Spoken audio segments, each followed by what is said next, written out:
ونعوذ به من شرور أنفسنا ومن سيئات أعمالنا من يهده الله فلا مضل له ومن يضلل فلا هادي له أشهد أن لا إله إلا الله وحده لا شريك له وأشهد أن محمدا عبده ورسوله لا نبي بعده صلى الله عليه وعلى آله وأصحابه ومن تبعهم بإحسان إلى يوم الدين أما بعد رب اشرح لي صدري ويسر لي أمري واحلل عقدة من لساني يفقهوا قولي واهد قلبي وسدد لساني بحق نبيك محمد صلى الله عليه وسلم اللهم لا علم لنا إلا ما علمتنا إنك أنت العليم الحكيم.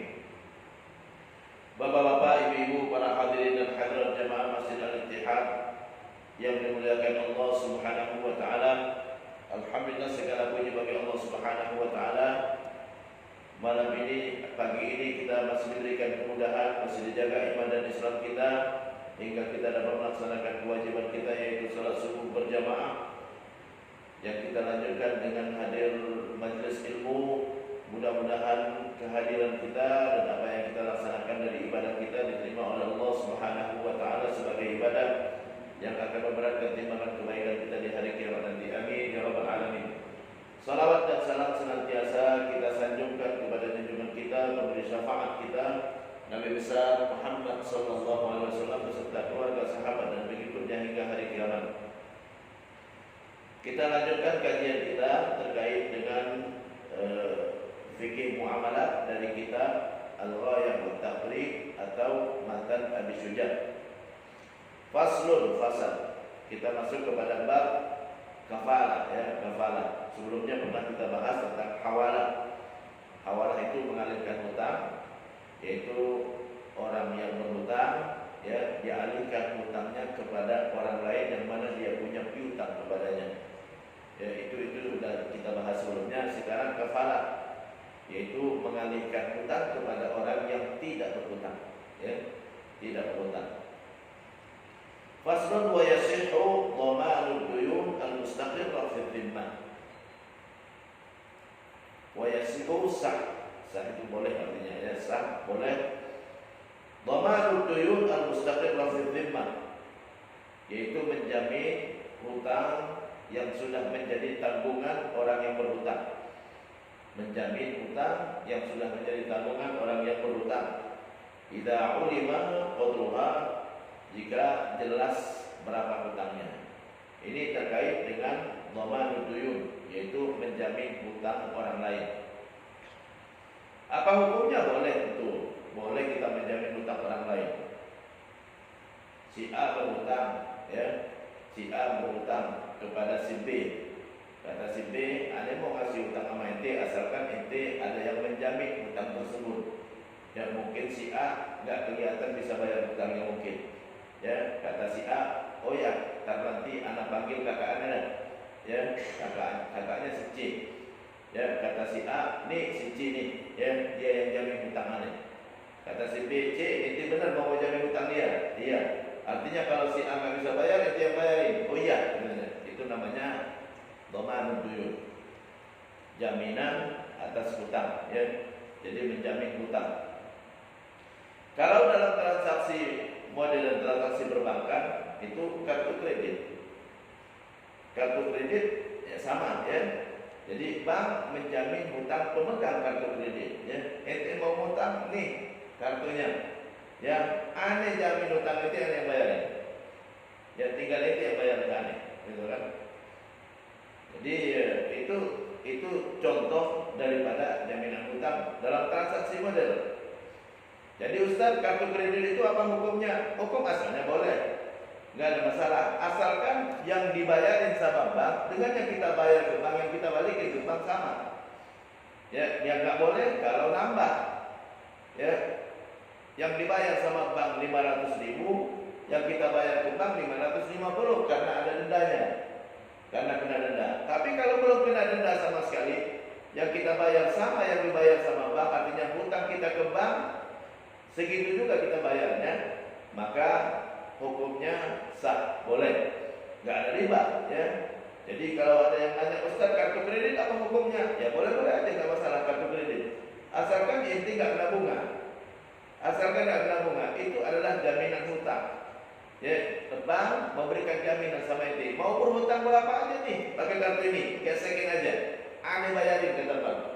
Aneh bayarin, gitu kan Pak? Orang pemegang kartu kredit, dia nggak punya uang di bank. Ya, tapi bank udah percaya sama dia.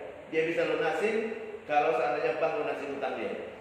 Ya, belanja gesek, gitu kan? Gesek gitu kan ya. Nah, itu hukumnya apa? Boleh. Ya, bank menjamin, bank siap bayarin. Ya, bank siap bayarin hutang inti, ya tinggal inti bayar sama aneh, kata bank. Nah, yang dibayar sama bank dengan yang kita bayarkan ke bank harus sama. Kalau seandainya yang kita bayarkan itu lebih besar, maka berarti berbunga. Berarti berbunga, nggak boleh, ya. Tapi Ustaz, kan kartu kredit ada biaya bulanannya. Kalau biaya bulanan itu adalah sewa kartu. Sewa kartu, asalkan tidak dikaitkan dengan hutangnya, nggak ada masalah. Ya, jadi pemegang kartu kredit dikenakan biaya 100.000 per bulan. Dia mau pakai nggak pakai tetap 100.000. Dia pakai untuk berhutang 500 juta dengan 50.000 tetap aja 100.000. Boleh hukumnya. Berarti dia nyewakan kartu. Ya, kartu itu adalah milik bank. Ya, benda apapun milik kita, kalau orang lain mendapat manfaat dari barang kita itu, maka kita berhak untuk minta ganti uang ganti daripada manfaat tersebut. Karena yang tidak dapat manfaat dengan kartu ini, di mana-mana ini bisa gesek gitu kan, maka kita minta biaya manfaat yang kita dapatkan. Ya, maka boleh seperti itu, boleh. Itu namanya ijarah. Ya, ijarah. Jadi ada kafarah, ada ijarah. Ya. Jadi saya berkali-kali menyampaikan, ya, tidak semua yang terkait dengan bank itu riba, asalkan jangan kena ribanya. Berhutang nambah itu baru riba, ya. Kita ngutang 500, bayar 550, baru itu namanya riba. Tapi kalau kita berhutang mobil, enggak riba, bayarnya uang, enggak riba, ya. Kredit mobil saya sudah sampaikan, bukan riba, karena kita berhutang mobil, bayar uang, tinggal sepakati bayarnya berapa, ya. Bayarnya 5 juta per bulan selama 36 bulan, ya boleh, nggak masalah, ya. Bayarnya 5 juta per bulan selama 50 bulan, ya boleh, nggak masalah, ya. Itu kesepakatan harga, karena mobil sama uang. Kalau mobil sama uang, ya beda jenisnya. Yang nggak boleh yang riba itu adalah kalau sejenis uang dengan uang. Itu terima uang, bayar uang dengan nominal yang lebih, itu baru namanya riba.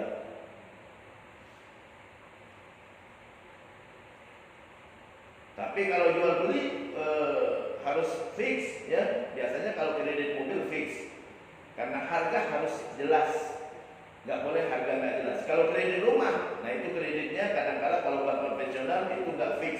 Kalau nggak fix, riba, berarti nambah-nambah, karena akan nambah-nambah nanti cicilannya, nambah lagi, itu riba.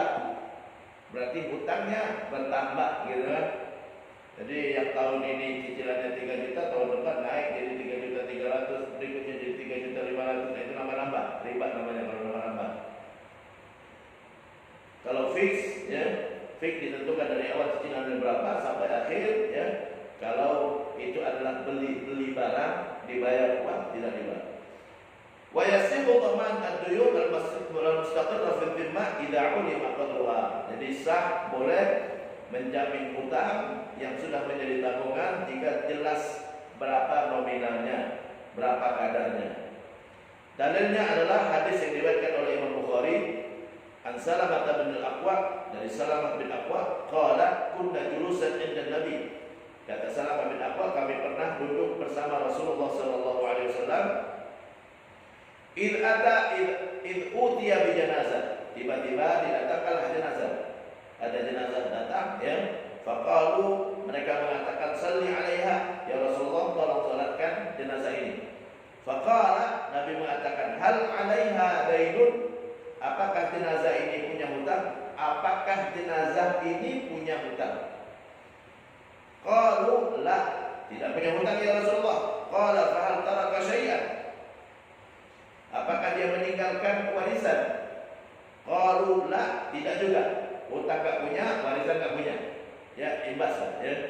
Fa shalla alaihi, Nabi salatkan. Tsumma utiya bi janazatin ukhra, didatangkanlah jenazah yang lain lagi. Faqalu, mereka mengatakan ya Rasulullah salli alaiha, ya Rasulullah salatkan jenazah ini. Qala hal alaihi dainun, apakah dia punya hutang? Qila na'am. Ada yang menjawab, iya ya Rasulullah, dia punya hutang. Qala fa hal taraka syai'an? Apakah dia meninggalkan harta untuk bayar hutangnya? Qalu salasata dananir. Ya, ada yang dia tinggalkan yaitu 3 dinar. Fa shalla alaiha, lalu Nabi salatkan. Dia punya hutang dan dia tinggalkan uang untuk bayar hutangnya. Ya. Tsumma utiya bi tsalitsa, didatangkanlah jenazah yang ketiga. Faqalu salli alaiha, ya Rasulullah salatkan jenazah ini. Qala hal taraka syai'an, apakah dia meninggalkan sesuatu? Qalu la, enggak ada harta yang ditinggalkan.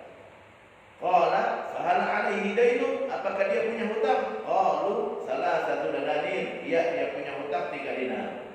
Ya 3 dinar ya sekitar 9-10 juta lah sekarang ya. Qala sallu ala sahibikum, kalian saja yang salatkan. Jadi Nabi nggak mau salatkan karena dia punya hutang, sementara dia tidak meninggalkan harta untuk bayar hutangnya. Qala Abu Qatadah, salah seorang sahabat bernama Abu Qatadah, dia mengatakan salli alaihi Rasulullah, salatkan saja jenazahnya ya Rasulullah, wa alayya dainuhu, ane yang jamin pelunasan hutangnya. Fa shalla alaihi, baru Rasulullah salatkan. Jadi setelah ada yang mau jamin, baru Rasulullah salatkan. Yang pertama pelajaran dari hadis ini adalah bahwa apapun terkait dengan orang yang meninggal, ya itu dia tanggung sendiri. Jadi kalau dia punya hutang, dia sendiri yang bayar, yaitu dari harta yang dia tinggalkan. Kalau harta yang dia tinggalkan cukup, alhamdulillah. Kalau harta yang dia tinggalkan enggak cukup, nunggu ada kesukarelaan dari orang yang lain. Karena enggak ada beban itu ditimpakan kepada yang lain, ya. Jadi saya sudah pernah menyampaikan, ya, hutang saya bukan tanggungan siapapun, ya, bukan tanggungan siapapun, tanggungan saya sendiri. Kalau saya meninggal nggak ada harta yang saya tinggalkan, tunggu ada yang sukarela. Bahkan anaknya pun nggak wajib untuk bayarin. Ya, oh itu kan anaknya, itu wajib lunasin. Tidak boleh maksakan orang sesuatu yang bukan kewajiban dia. Yang berhutang bukan dia, karena hutang itu adalah dosa tanggung sendiri. Allah sendiri berfirman dalam Al-Qur'an, "Wala taziru waziratun wizra ukhra." Orang yang berdosa nanggung dosanya sendiri. Karena hutang adalah dosa, masuk ke kategori yang wajib dia tanggung sendiri. Nanti dia bertanggung jawabkan di hari kiamat nanti. Kalau ada yang sukarela, syukur-syukur ada yang sukarela, baik itu anaknya, keluarganya atau siapapun. Nabi di saat datang jenazah yang ada hutang dan tidak meninggalkan harta, Nabi tidak mengatakan mana keluarganya, enggak. Kenapa? Karena tidak ada satupun orang yang wajib untuk melunasi, karena itu hutang hutang pribadi. Ya, baru boleh kita nagih kepada yang lain kalau dia menjamin. Kalau dia menjamin, anda jamin. Kalau dia nggak bisa bayar, anda bayarin. Baru. Ya. Jadi Ustaz, kalau ada yang meninggal biasanya diumumkan kalau ada hutang piutang kepada almarhum, ya, hubungin kami, kita akan selesaikan. Itu dari harta peninggalannya. Jadi sebelum dibagi harta peninggalannya dipakai buat pelunasan hutang dulu. Kalau cukup, alhamdulillah. Kalau nggak cukup, nunggu yang lain yang mau membayarnya, ya, yang mau melunasi. Bahkan di dalam kitab fikih disebutkan, ya, kalau ada seorang yang punya hutang, ada orang punya hutang, meninggal, nggak meninggalkan harta sama, dia punya hutang 1 M misalnya, dia meninggalkan harta nggak cukup buat bayar hutang, hutangnya 1 M misalnya. Setelah kita kumpulkan harta dia cuma cukup 500 juta, ya. 1 M tadi dia berhutang kepada 5 orang, 200, ya. Ya, 5 orang 1 M. Sementara harta yang dia tinggalkan setelah kita kumpul-kumpulkan, ya bersama panci-panci segala gitu kan kita kumpulkan, ternyata hanya bisa laku atau bisa mendapatkan uang 500 juta saja. Berapa yang berhak diambil oleh orang yang punya piutang? Karena harta dia yang dia tinggalkan cuma 50%, maka masing-masing yang punya piutang kepada almarhum hanya berhak nagih 50%. Hanya berhak ngambil 50%. Jadi 100 sisanya tunggu kalau ada yang sukarela. Ya. Ya tentunya kalau orang yang sukarela dia mau menyelamatkan almarhum dari azab di hari kiamat nanti. Ya, kalau anaknya ya insya Allah berikan pahala yang besar, ya. Tapi wajib tidak, diwajibkan tidak, nggak berhak orang nuntut anaknya. Ya, wah kamu anaknya tidak, saya nggak tahu sama sekali tentang hutang piutang itu. Kecuali sebelum berhutang diminta jamin dulu, nih Pak, mohon maaf, ini bapak itu mau hutang nih. Ya, oh ya hutangin aja. Kalau dia nggak bisa bayar gimana? Aneh yang bayarin, baru berhak kita lagi. Karena dia pernah menjamin. Jadi jangan sampai kita berhutang, ya, jangan mengharapkan orang lain lunasin. Ya, karena bukan kewajiban, bukan berarti nggak boleh sangat dianjurkan kita lunasin hutang. Jangankan hutang orang tua kita sendiri, hutang tetangga pun boleh kita bayarin belum mau, ya. Tapi harus dengan sukarela, karena itu terkait dengan dosa, siap nggak ente menanggungnya, gitu kan? Jadi harus dengan sukarela, ya. Al aslu bara'atul dzimmah. Hukum asal seorang dibebaskan dari tanggungan apapun sampai ada dalil yang membuktikan bahwa memang dia wajib membayar. Jangankan hutang orang lain, jangankan hutang saudara. Ya, kemarin ada yang nanya ke saya, Ustaz, kalau istri berhutang, apakah suami wajib bayarin? Tergantung hutangnya apa, ya. Kalau hutang terkait dengan biaya hidup sehari-hari karena suaminya tidak ngasih uang nafkah misalnya, bisa jadi tanggungan suami dengan syarat kasih tahu dulu ke suaminya, Mas, kamu kan belum kasih uang belanja nih, Ane mau hutang ke warung sebelah. Oh iya nggak apa-apa, Ane bayarin, baru jadi tanggungan dia. Jangan hutang dulu, ya, tanya dulu. Kenapa? Karena al-aslu bara'atul dzimmah, hukum asal seorang tidak ada kewajiban apapun sampai dia merasa bahwa dia punya kewajiban, sampai dia merasa bahwa dia punya tanggungan. Jadi, Mas, ya, ini kan uang belanja belum dikasih bulan ini. Jadi ada yang mau utang ke warung tetangga gitu kan. Oh iya, nggak apa-apa. Tulis aja, nanti Anda bayarin. Berarti dia penjaminnya. Dia penjaminnya. Kasih. Tapi Ustaz gimana mau kasih tahunya? Dia menghilang lama udah. Kalau menghilang lama lain lagi ceritanya. Kalau menghilang lama karena kita nggak bisa kasih tahu, ya udah ngutang aja dulu. Ngutang dulu, catat, ya. Nanti saat dia datang, selama kamu nggak ada, karena nggak ada uang nafkah, kita berhutang nih. Ini catatannya, ya. Ini catatannya, ya. Nanti dia cek, loh ini bukan buat kebutuhan. Ente beli pulsa bukan kewajiban saya ngasih pulsa, ya. Karena orang bisa hidup tanpa pulsa, ya. Orang bisa hidup tanpa pulsa. Ini beli pulsa bukan kewajiban saya, gitu kan? Ya. Ente bisa hidup tanpa pulsa, tapi kalau nggak makan dia, ya, itu kewajiban suami. Kalau pulsa itu adalah bukan, ya, kebutuhan primer, ya, itu kebutuhan sekunder, ya. Jadi kalau ini bukan kewajiban saya, oh ini bukan, ya, ini bukan, oh ini dia ya.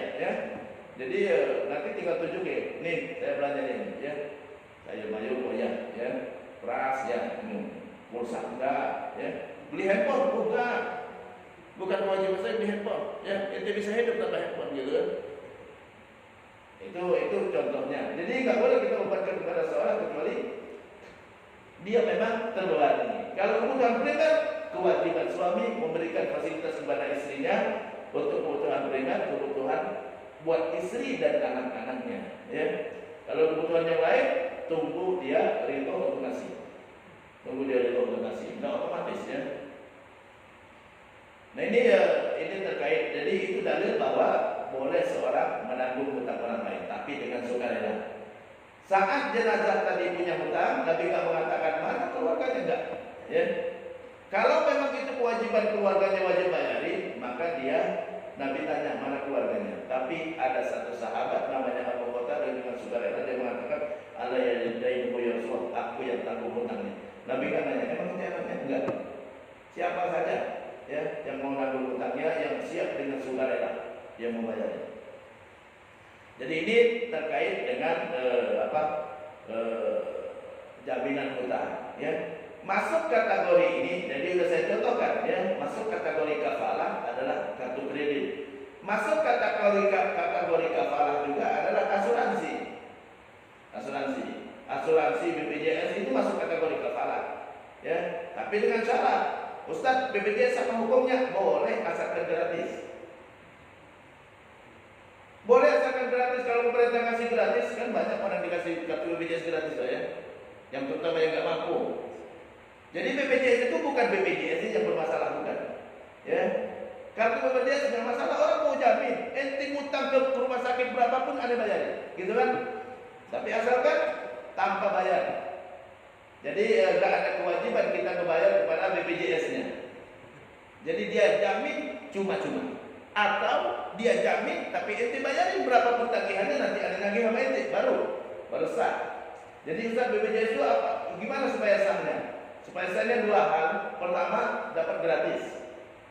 Ini tadi Abu Qatadah nggak nagih. Ya. Ane jamin utangnya, ane bayarin. Nggak dibilang ane dia bayarin, tapi dia wajib bayar ke saya. Nggak juga ya. Jadi gratis. Kalau gratis nggak masalah. Kalau ada yang dikasih gratis boleh. Ya. Kenapa? Karena dia dikasih.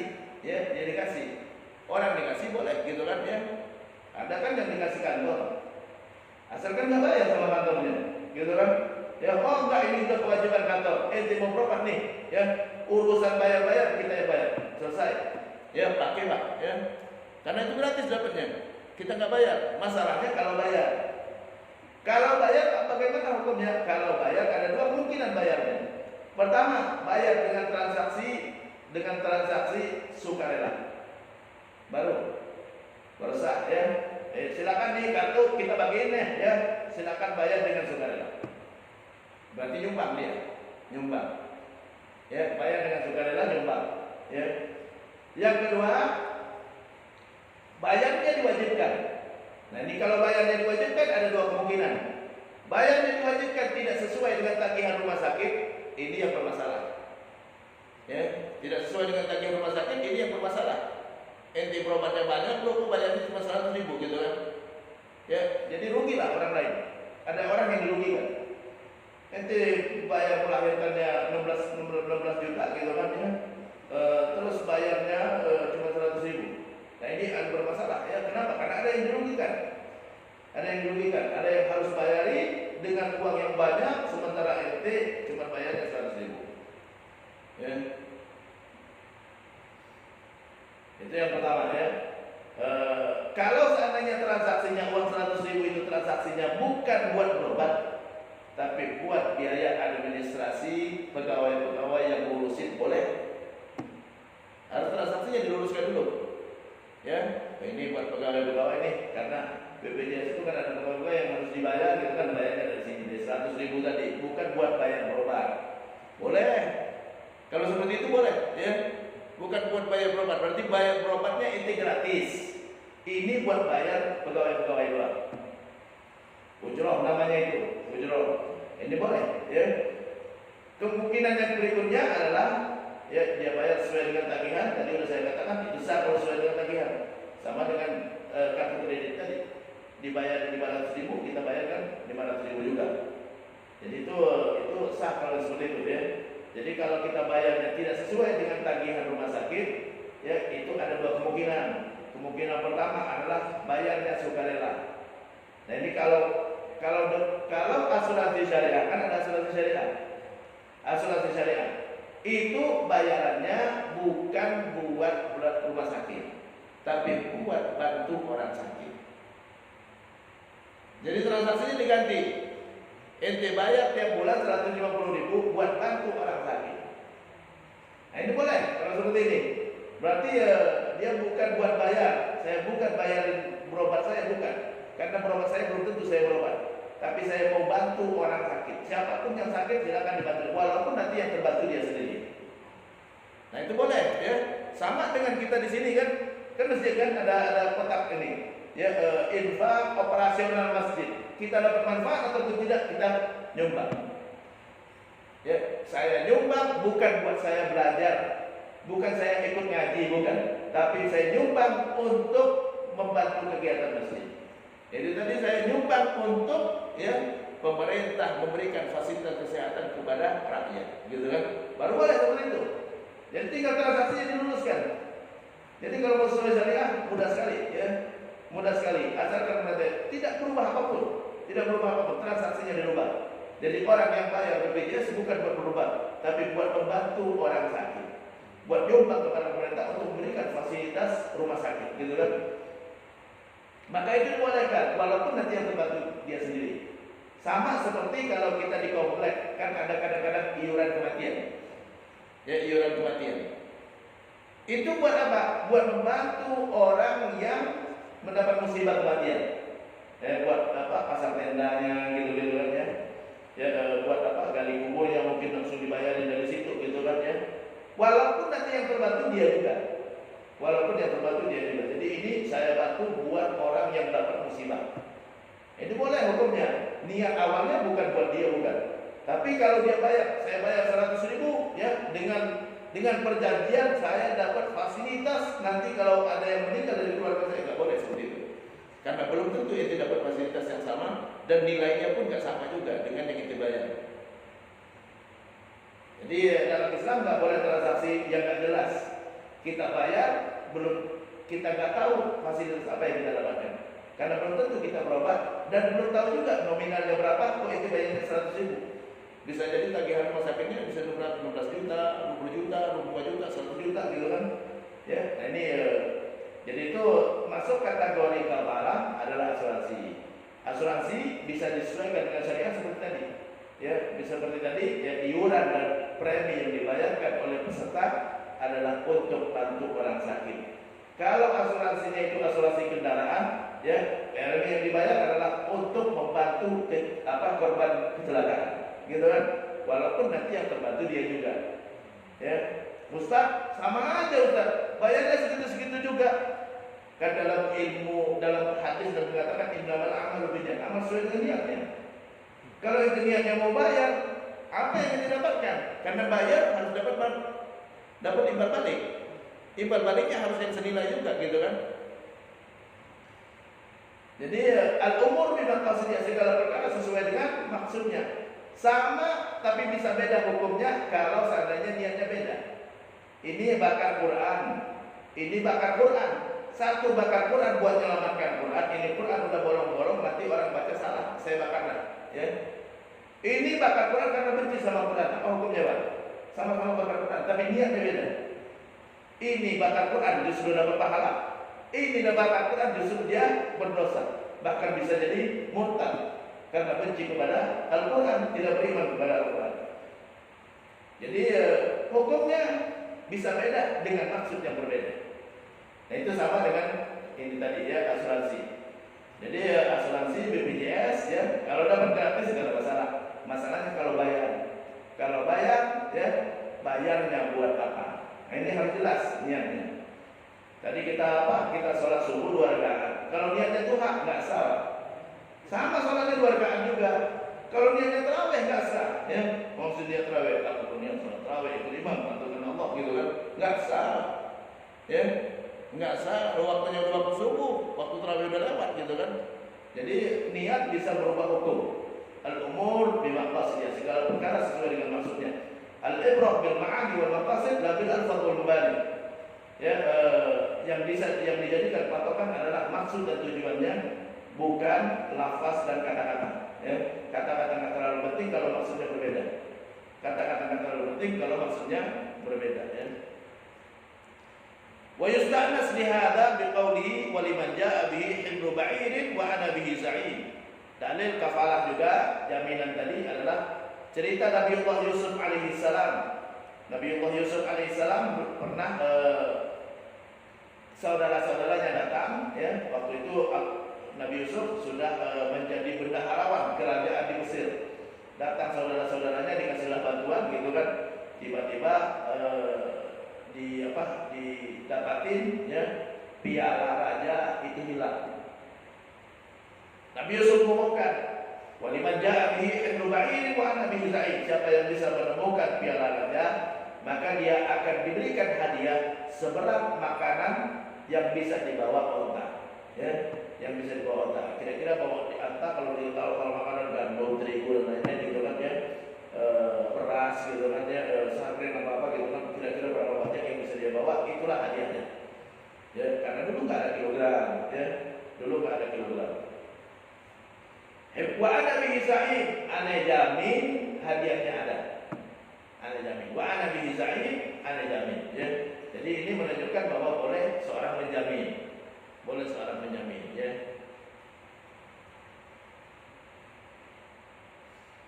Wa yasihu dhaman ad-duyun al-mustaqirrah fi dhimmah idza ulima qadruha. Jadi sah ya menjamin hutang yang menjadi tanggungan jika ulima qadruha, jelas kadarnya. Jelas dulu kadarnya. Ya, jelas dulu kadarnya ya. Ada seorang yang berhutang ya, dia minta jamin kepada mau saudaranya, mau orang lain, mau orang temannya, semuanya boleh. Ya, idza ulima qadruha, asalkan hutangnya jelas. Wali sahibil haq mutalabatu man syaa min ad-dhamin wal matmun anhu. Wali sahibil haq, orang yang punya piutang tadi ya, dia punya hak mutalabatu man syaa, menuntut pembayaran hutang siapapun yang dia inginkan, minad dhamin, dari orang yang menjamin atau orang yang dijamin. Ya, silakan dia tagih kepada siapapun. Tadi kita geserkan apa? Kartu kredit gitu kan ya. Nah, ini silakan supermarket tempat kita belanja tadi, dia tagih ke siapa aja. Ya, tentu saja ke bank ya. Tentu saja dia tagihnya ke bank ya. Dia tagihnya ke bank yang mengeluarkan kartu kredit. Sama aja dengan kita berobat dengan kartu BPJS ya, itu sama aja ya, dia jamin juga kredit, dia tagih ke BPJS gitu kan, tagihnya ke BPJS. Wali sahibil haq, yang punya piutang berhak menagih kepada siapa saja yang dia inginkan, minad dhamin wal matmun anhu, yang menjamin atau yang dijamin.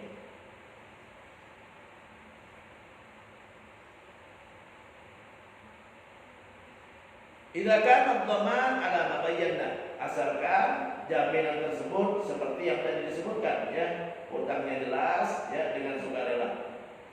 Wa idza ghurima, di sini disebutkan wa idza ghurima,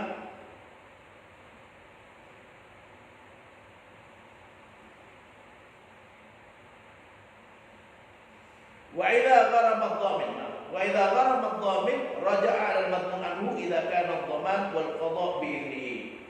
Idza gharama ad-dhamin, kalau orang yang menjamin yang melunasi hutang, ya, orang yang menjamin seperti tadi apa? Bank yang mengeluarkan kartu kredit, dia yang bayar hutangnya, atau tadi BPJS ya. BPJS kan kita pakai kartu ya.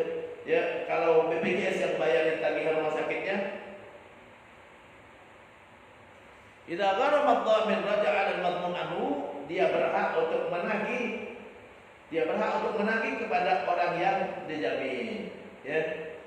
Idza kana ad-dhaman, jika jaminan tersebut, wal qada, dan pembayaran pelunasan hutang tersebut biiznihi, dengan izinnya. Artinya orang yang dijamin tahu ya bahwa dia yang bayarin.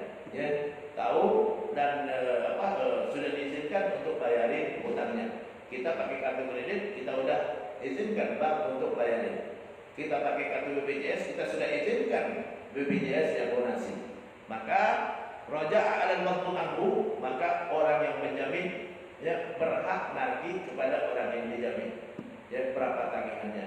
Kalau kartu kredit ya kita bayar kepada yang menjamin tadi karena dia melunasi sejumlah yang sama. Nah, kalau BPJS ini tadi kalau dibayarin, kita bayar kepada BPJS sama dengan bayar tagihan, nggak masalah, nggak ada masalah di situ, ya. Dan karena kita bayarnya sama, ya, sama aja dengan kartu kredit. Cuman masalahnya kita bayarnya nggak sama. Nah, ini ya masalahnya, ya. Kalau kita nggak bayar karena gratis tadi, nggak masalah juga. Itu orang yang menjamin sukarela. Kalau menjamin sukarela nggak ada masalah karena nggak ada yang dirugikan, ya sukarela mau bayarin, gitu kan, nggak ada masalah. Jadi kalau dapat kartu BPJS gratis, nggak ada masalah di situ. Karena kita nggak bayar, kita nggak dirugikan apa-apa. Wala yasihu dhamanul majhul, tapi tidak boleh kita menjamin hutang yang nggak jelas. Jadi harus jelas seluruh hutangnya. Wala ma lam yajib, dan tidak boleh juga menjamin hutang yang belum terjadi, belum menjadi tanggungan. Illa darkal mabi, kecuali ya menjamin cacat barang yang diserahkan, ya, yang dijual. Cacat barang yang dijual, ya, kalau kita jual barang gitu kan, ya, Pak ini barang saya, ya, nanti kan biasanya kalau kita beli online, ya, di situ tertulis, ya, di saat buka barang tolong divideokan, gitu kan, ya, kalau ada cacat, ya, silakan kembalikan. Saya jamin akan saya ganti, gitu kan. Itu jaminan juga sama, ya, itu jaminan juga, karena jaminan itu banyak, ya, jaminan banyak, ya, ada dijamin penyerahan barang, ya, itu namanya dhaman taslim, ya, saya jamin barangnya akan sampai ke tempat Bapak, itu yang pertama. Yang kedua, dhaman dar, ya, yaitu menjamin kalau ada cacat, Anda ganti. Yang ketiga yaitu dhaman dai, ya, saya menjamin hutangnya akan dibayar. Ya, yang keempat, ya, al-kafalah bin nafs atau dhaman nafs, saya jamin orang yang akan kabur. Itu 4 jaminan. Ya, semuanya boleh, ya. 4. Yang pertama, ya, al-kafalah bin nafs, yaitu menjamin jiwa. Ini kalau misalnya seperti di pengadilan, ya, ada orang yang terkena kasus, ya, sama pengacaranya dia bikin perjanjian, ya, ini klien saya nggak usah dipenjara, Anda jamin dia nggak kemana-mana, ya, Anda jamin dia nggak kemana-mana, dia nggak akan kabur. Nah, ini al-kafalah bin nafs, ya, dia menjamin dengan jiwa, ya. Jadi yang kedua al-kafalah bid dain, ya, yaitu menjamin hutang, ya, yang tadi kalau dia nggak bisa bayar, Anda bayar. Yang ketiga al-kafalah bit taslim, yaitu saya jamin barangnya akan sampai ke Bapak, ya. Nah, itu kalau Bapak ekspedisi, ya, ya, perusahaan ekspedisi, ini barang akan sampai ke tangan Bapak, ya. Yang keempat al-kafalah bid dar, yaitu menjamin barang tidak ada cacatnya. Kalau ada cacatnya, kita jamin akan diganti dengan barang yang sama. Wal kafalah bil badan jaizah, ya, menjamin dengan jiwa, dengan badan boleh, ya. Jadi idza kana 'alal maqfur bihi haqqun li adamiyyin, kalau seandainya yang dijamin itu adalah terkait dengan hak manusia, terjamin terkait dengan hak manusia, ya, hutang piutang, ya, boleh jamin dengan badan, dia tidak dengan uang, ya, saya jamin dengan badan saya, ya, dengan badan saya, ya, saya siap jadi taruhannya, kira-kira seperti itu, ya. Ya, karena alal maqfur bihi haqqun li adami, kalau itu terkait dengan hak manusia, ya, terkait dengan hutang, ya, nah itu boleh dijamin, ya, dengan badan dia, ya, anilah jaminan, gitu kan. Bukan jamin dengan barang, tapi dengan badan. Jadi enggak, nih barang saya pegang aja, kalau dia nggak bisa bayar, ambil dari barang, ya. Tapi ini dengan badannya, ya, dia jamin. Jadi dia nggak bayar apa-apa, ya, hukumnya dibolehkan. Nah, ini kafalah, ya. Jadi Islam membolehkan kafalah, ya, karena ini bagian daripada ta'awun, wa ta'awanu 'alal birri wat taqwa wa la ta'awanu 'alal itsmi wal 'udwan, saling bantu-bantu dalam kebaikan dan pahala, ya. Jangan saling bantu-bantu dalam dosa dan permusuhan. Jadi Islam selalu menganjurkan untuk saling bantu-bantu, termasuk menjamin, ini juga bagian daripada bantu-membantu. Jadi boleh seorang menjamin orang lain terkait dengan hutang, terkait dengan jiwa, ya, terkait dengan dengan penyerahan barang, terkait dengan cacatnya barang, ya, boleh, ya. Islam memberikan